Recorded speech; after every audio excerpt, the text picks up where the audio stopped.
tidak tegas saudara meninggal karena kena racun sianida? Tidak yakin, Pak. Jadi saudara tidak mengatakan bahwa korban mati karena cyanida, tidak begitu kan? Tidak. Tidak. Makasih. Saya tidak ya. Tidak ya.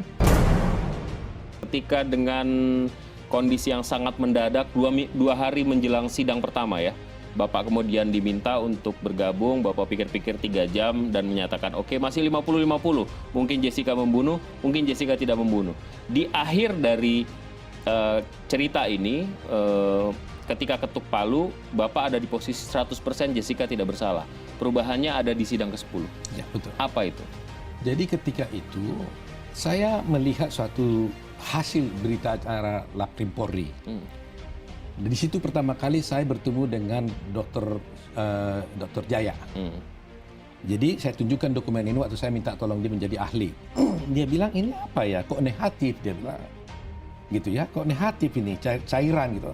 Kebetulan di Laprim itu hanya disebut cairan gitu loh, dalam pipet gitu. Saya juga terpikir ada apa ini ya. Nah, saya tarik mundur lah ini, cari ke belakang. Ternyata ini adalah cairan lambung yang diambil oleh Rumah Sakit Waluyo, diberikan kepada ayahnya Mirna sebanyak 2 kontainer berisi 10 ml. Nah, ini kemudian oleh Mabes Polri disita, diambil 0,1 ml. Inilah yang diperiksa, ternyata hasilnya negatif. Apa yang negatif? Yaitu cairan lambung dalam dalam lambungnya Mirna yang diambil 70 menit setelah dia meninggal. Negatif cyanida. Negatif cyanida dan negatif arsen. Ya. Lantas dengan itu saya beritahukan sama Dr. Jaya, dia bilang kalau ini negatif cyanida dan arsen berarti no case. Dia bilang kenapa? Kalau tidak ada cyanida dalam tubuh ya berarti tidak ada dong yang masuk ke dalam tubuhnya. Nah, disitulah mulai saya belajar. Seperti tadi tanya, apakah mungkin karena hilang dan sebagainya. Dia ceritakanlah pada saya proses bagaimana masuknya cyanida. Dia bilang kalau dari mulut itu pasti masuk ke darah, ya kan? Dari ke lambung dulu, dari lambung diserap ke darah menuju target yaitu ke jantung dan otak. Sebelum sampai ke sana melalui hati katanya. Jadi di hati pun akan tinggal namanya tiosyanat gitu. Nah, kita cari ya katanya, yang lain tanda-tandanya itu, markernya itu kan tiosyanat dia bilang. Kita cari, tiosyanat ternyata nggak ada. Kok coba cari di urin, kita cari di urin tidak ada. Nah, terus dilihat darah, oh darah tidak diperiksa. Jantung nggak diperiksa, ternyata ditemukan, oh ternyata tidak ada otopsi. Gitu. Nah, kemudian Dr. Jaya kebetulan adalah orang yang melakukan apa namanya embalming. Embalming itu formalin. Dia bilang sebenarnya Pak, katanya, saya dulu juga saksi di jaksa, tapi entah kenapa saya nggak dipanggil. Waktu itu saya sudah jelaskan persoalan ini, bahwa saya sudah menemukan jasanya Mirna, saya sudah pencet-pencet, saya cium karena saya adalah orang yang bisa mencium cyanida, nggak ada di dalam ininya cyanida. Jadi saya yakin ini bukan mati karena cyanida.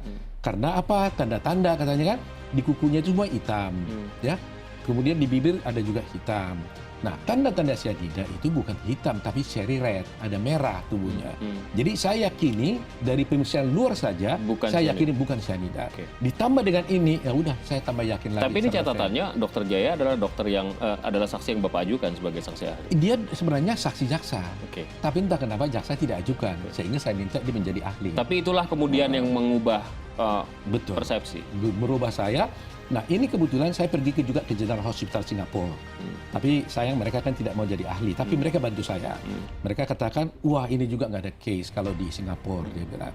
Nah, tapi kamu carilah ahli tempat lain. Tapi kan mereka yang bantu saya akhirnya ke Australia.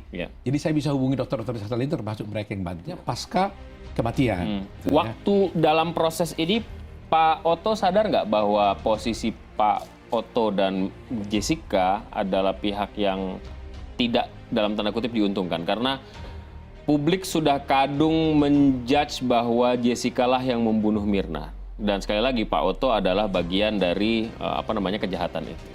Saya mengerti, saya sangat sadar dengan itu. Artinya saya masuk di arena di mana Jessica sudah divonis sebagai pembunuh pada waktu itu. Arena itu. Ada nurani yang terganggu nggak Pak soal itu? Justru enggak, justru tantangan. Justru tantangan. Karena kalau nggak ada tantangan juga kan datar-datar aja sebagai lawyer kan. Tapi justru karena saya lihat masyarakat sudah keliru memandang dia. Menurut saya waktu dia dalam hati, karena mereka tidak ngerti gitu. Jadi di benak saya waktu itu, saya tidak mau berkuar-kuar menyatakan Jessica tidak salah, tidak silap. Nggak pernah saya ngomong begitu. Tapi saya berusaha akan saya tunjukkan kebenaran Fakta. itu melalui fakta.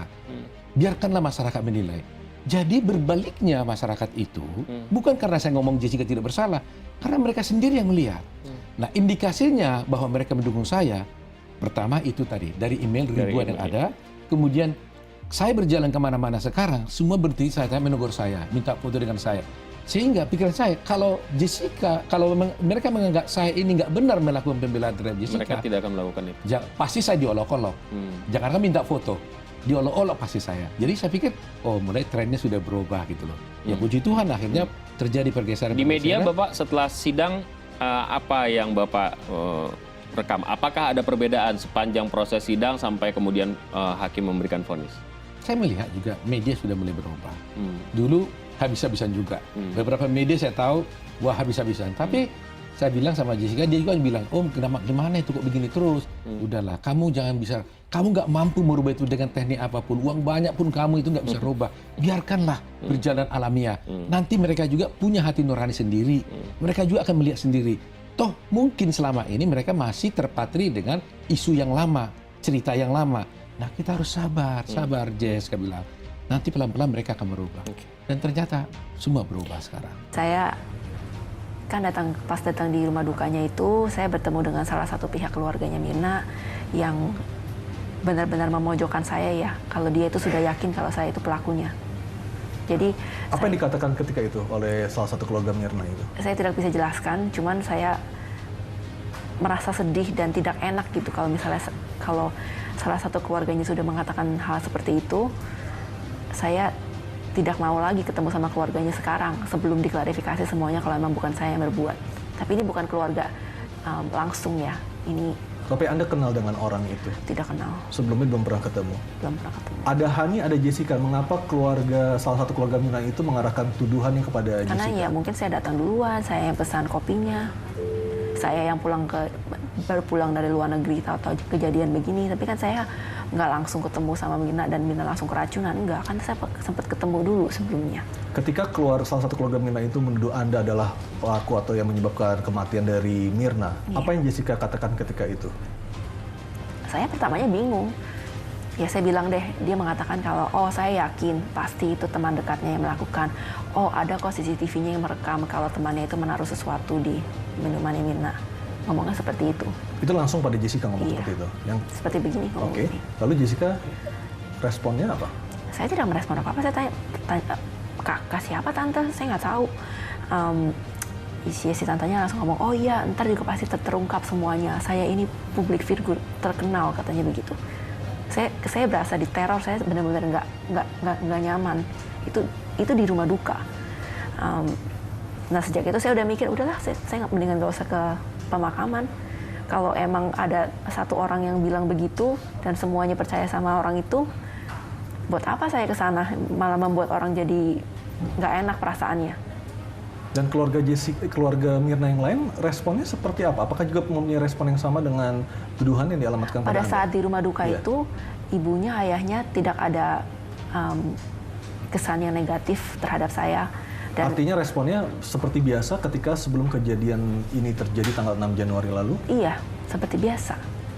Saya masih ngomong sama tantenya, sama mamanya Mina. Papanya juga saya sapa. Kita emang yang ngobrol cuma sapa aja gitu kan. Yang lainnya kayak yang suaminya itu saya nggak ada percakapannya, cuma bilang halo aja gitu. Lalu kembarannya dan adiknya normal aja sama saya. Mereka benar-benar mau tahu yang terjadi itu gimana, ada apa. Ya saya cerita aja satu-satu.